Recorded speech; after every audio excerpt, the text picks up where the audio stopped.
So we are going to start with Lee Chambers. Lee is a founder of Essentialise Workplace Wellbeing.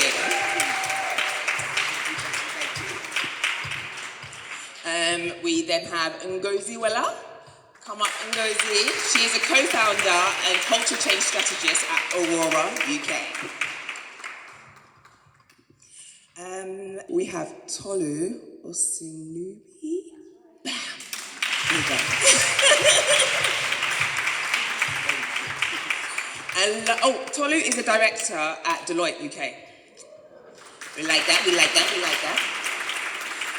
And then we have Karimi Kihato. Come on, Karimi. And Karimi is a global HR director at Smith's Group PLC. Enjoy the conversation. Shall we jump in? Yeah. So very excited to talk to an amazing panel. And what I wanted to do, because the first topic we really wanted to look at was around occupying space. And Karimi, building on your personal experience as an HR leader, how can we, as Black women, confidently occupy senior spaces in the workplace and be open about who we are and how we move through the organisation? Great question. Thank you so much, Tolu. So I think the word I'd like to underline there is confidence and taking up space. Confidence is the sense of feeling secure, secure with your abilities, not with arrogance. A bit of swag is all right. And I would say the first thing that I bring with me in every room I get into, 5 foot nothing, is my confidence. And you do that by being sure, as Flavilla says, if you're the only one who looks like you in the room, you're meant to be there. So I know that I'm meant to be there, so I'm confident about that. I'm confident and secure about my abilities. I did them all to be a HR leader. I did my CIPDs, 1, 2, 3, and 4, however many they were. I did my master's, so I really deserve a seat on that table. And also, hey, all of you judging me in the room, not this room, the Sage room. I also came with experience, right? I did not take the escalator. I took the long route. So I've had experience in various spaces. Currently, I work in engineering, global engineering organization, looking after all of engineering and innovation teams. Prior to that, I had 8 years in technology. And I would say that, as we are speaking about intersectionality, I remember going into tech after burnout.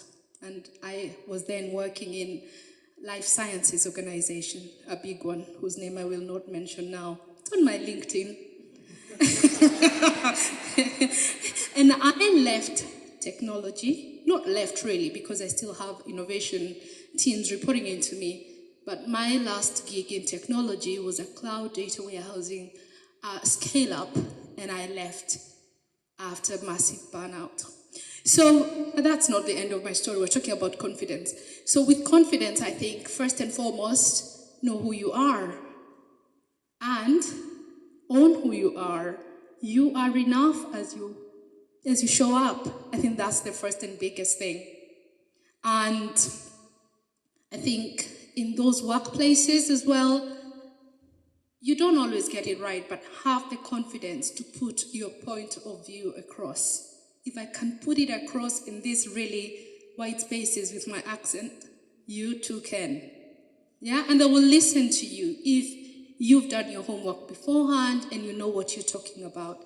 I mean, I didn't wake up one day and I had all the confidence to sort of maneuver through these spaces. But you build it up a day at a time. And most times, I would not fail to say this as a HR person, there are certain things that break or steal our confidence in the workplace. And the biggest one of those is poor feedback.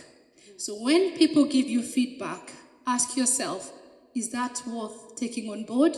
Or is that just meant to tear me down? If it's meant to tear you down, run. Not all feedback is great feedback. right? So I think that's a little bit of flavor. Thank you for sharing your story and dropping some gems. Great. So my question is to you, Lee. The question is, how can organizations create safe spaces for employees, especially Black women, women of color, to openly discuss their mental health concerns without fear of stigma or discrimination? And if you could just add something about the role of allyship. Yeah, thank you, Karimi. So, it's been left to a black man on stage to answer that question. What I will say is that historically men have taken up a hell of a lot of space, but hopefully I can add something valuable to this conversation. So it's a pleasure to be with you this afternoon, and yeah, thank you for engaging like you have so far. So my name's Lee Chambers. I currently run an inclusive wellbeing company. So we look at some of the challenges in the wellbeing space, how it's applied. Is there something in wellbeing for everyone? Because one size doesn't fit us more than ever. And the society that we live in today, if we kind of think about some of the challenges that we face, it's quite easy to talk about safe spaces, when in reality, actually carving them out and having that space is a real challenge. Actually, in some ways, having a safe space in itself is a privilege that some people have, a hell of a lot more than other people. So I suppose my kind of thoughts around that safe space aspect, it's really important to be able to have that somewhere. Within a workplace, it can make a massive difference. If I think about my own journey, I might work in inclusive wellbeing now, and we look how tech can potentially enable that rather than become a barrier, which it certainly can be. But my background is in tech. I built a tech company, founded 15 years ago, went on a real journey. We had 70-30 gender split in technical roles, which was seen as quite revolutionary at the time. We just hired from university because it reduced some of those barriers and made a difference. But it wasn't until I became ill myself, had to learn to walk again, that I actually took a step back and thought about the impact that we can actually make, and realised that to get me back on my feet, it was a very support network around me that actually became the most valuable thing to me. So taking that experience forward, if we think about safe spaces, we've got to be honest in this room. Almost every single black woman I speak to is tired. Is facing microaggressions like paper cuts every day. Has been not credited for the work that they've done. Has been put into certain stereotypes at every single appraisal. Has faced many a challenge. Has been muted and not been allowed to be amplified in the brilliance they can bring. And that weathers us down. It's like getting rained against constantly. We're sunny people. We aren't supposed to have our flame in the shade. So when it comes to those safe spaces, being able to forge those, because we actually need those safe spaces to rest and recover. If we're talking about our mental health, how many of you, truthfully, are the ones who self-sacrifice yourself to make sure everyone else is okay, everything else is running? How many of you are doing another job on the side of the job that you do day to day because you're passionate about it, because you want to make that difference? But actually, how tired does that make you? So thinking about that wider piece around, how do we create boundaries when we've been told since we were tiny that we had to outwork other people, and that we actually had to be the ones who got our heads above? For those of you that were here earlier, some amazing stuff around. Sponsors are good for your health. They really are. And having allies as well, those who are able to amplify your voice. So you don't need to shout as much. Because if you shout too much, you're going to get labelled as angry and aggressive. And no one wants that. It's frustrating as hell. For me, it's really thinking about that role that allyship is. We all need allies in our corner, but also, as black women, we should be allies to each other. Something I've learnt on my journey is that we can't have black excellence unless we also have black good enough. We really need to ensure that we're not aiming for perfection, being hyper-professional, because that is tiring. That makes it to a point where you're not able to look after yourself because you're constantly keeping that up. I know for some of you in the tech space, that can be incredibly challenging. The cultures that you work within are fundamentally not designed for you to ever be there, and you are there. You do need to stand in that power, but the role of allyship is incredibly important. You need to make sure you've got that network around you, and allies can sometimes come from the most unlikely places, and a lot of my work is ensuring that men step into those gaps, stop taking up so much space, but making sure that black women are amplified, are credited, and not interrupted all the time, and actually are able to use their voice and bring their brilliance forward.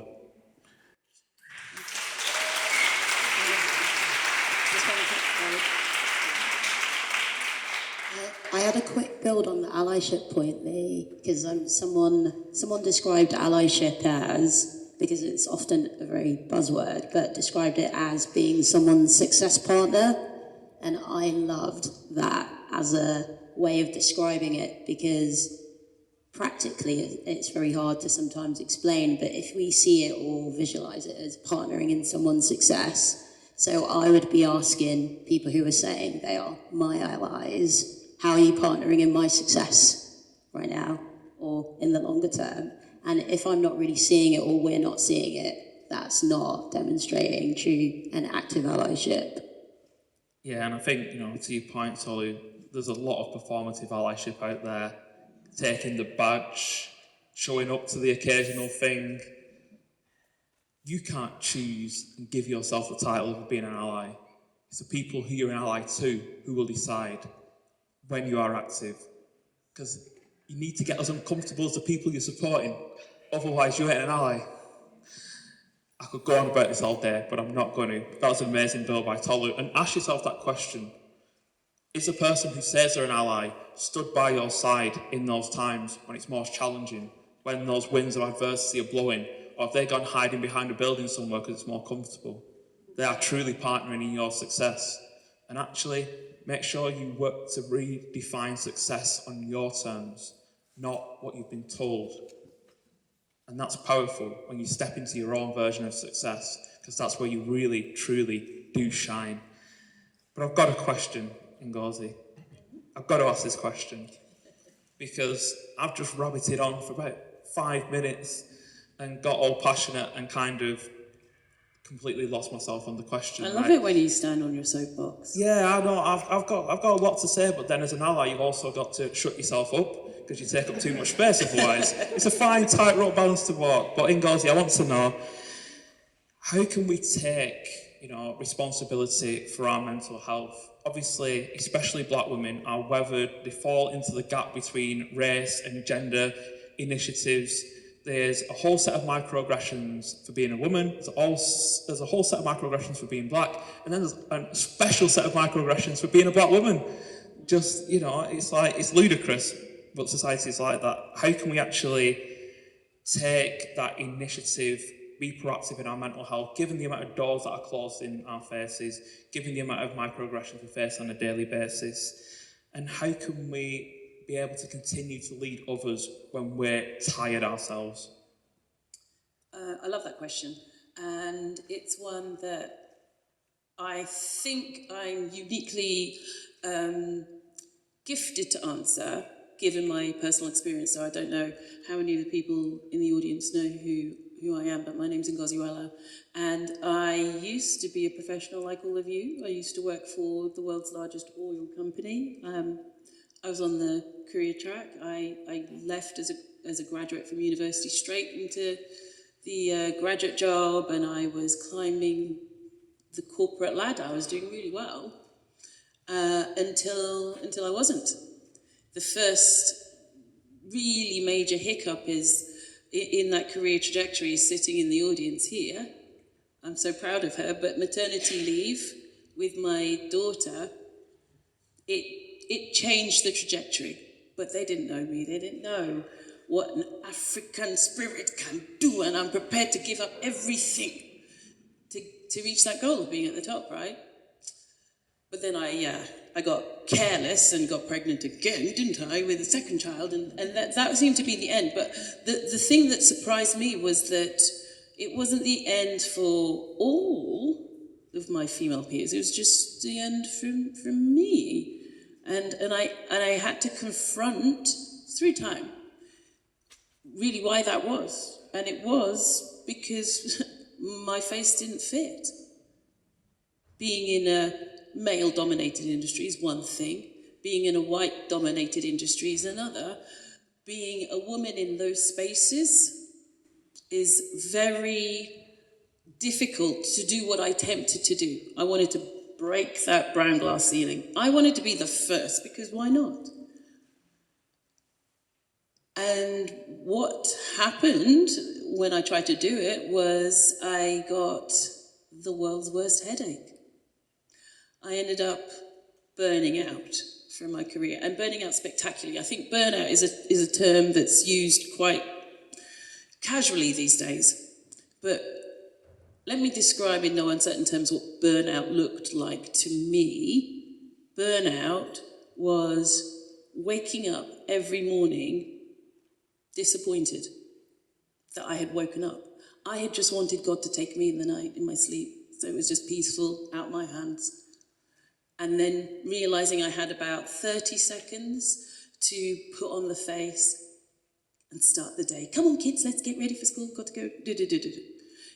Burnout for me looked like crossing the road to go to pick up my kids from school or nursery and thinking, I wonder if I slow down now, will that bus hit me? Will it kill me or just leave me paralyzed again? Which one? Which one is it? Not sure, just keep walking. That's what burnout, when you reach that stage 3, actually is. Come in here, but you do not realize it. Mine, and my daughter is here, forgive me, Moyo, but it was dropping my son off to school every day and her to her school bus and thinking, if I just drive in front of that bus, what's it gonna look like? Or those trees are actually talking to me. They're saying, drive your little red mini into the tree. And it did not make sense until I met this woman here. She's the reason I'm sat here telling this story.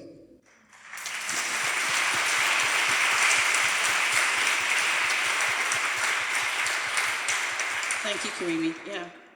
I mean, so many of us, and I suspect a fair number in this audience, are tiptoeing into that because we have been raised to overcome, haven't we? If a door slammed in your face, work harder, find another route, go. If they said no, you tell them why they must say yes. There is so much pressure heaped on us to push through closed doors and enter into spaces just like this. Spaces which traditionally do not belong to us, which were deliberately designed to exclude us, but we want to be there, and we deserve to be there, so we are going to fight our way through. But what we were never told is how to take care of ourselves in that battle. It was just an assumption. You take the bruises until you die. That's it. But we have to guard ourselves, because if you don't, your body keeps the score. So the first thing in answer to your question is simply that, recognizing, admitting, owning the fact that you deserve to take care of yourself. It is not a sign of weakness. It is not a sign of failure to ask for help, to need to pause, to be able to say those 2 little letters that we seem incapable of saying as Black women, no. Can you just no? How many people here, I wonder, feel comfortable saying no without having to find some excuse to justify it? Because even me, I struggle even now, I've learned the lesson. But to say no without having to explain away in a way that doesn't, no, I just don't have the capacity. We need to get used to saying, I deserve to prioritize myself, because as I've learned from my own experience, You cannot pour from an empty cup. So if you do not take care of yourself first and foremost, you will not be able to fulfill the enormous laundry list of responsibilities that you have to fulfill. So that means being intentional about it, not accidental. Not once I've gotten through all the things I've got to do, then I can see if I have time to go to the gym, or time to go and talk to my coach, or time to go and hang out with my friends, or time to just read a book. That is not how it works. The body keeps the score. So you have to say, well, first fruits of the day for me are going to me. I need to wrap it up now. Yeah. One more question to you. Thank you, Will. That was really powerful. So let's round off with one really important question about intersectionality for you, Tolu. How do you see the intersectionality of gender, of race, of sexual orientation, neurodiversity, all the other things that we are, more than just black women? How do you see those things influencing the mental health of employees in the corporate world? And what advice do you have for leaders, either in the audience or watching, wanting to support intersectional wellness, but maybe not knowing where to start? Thank you very much.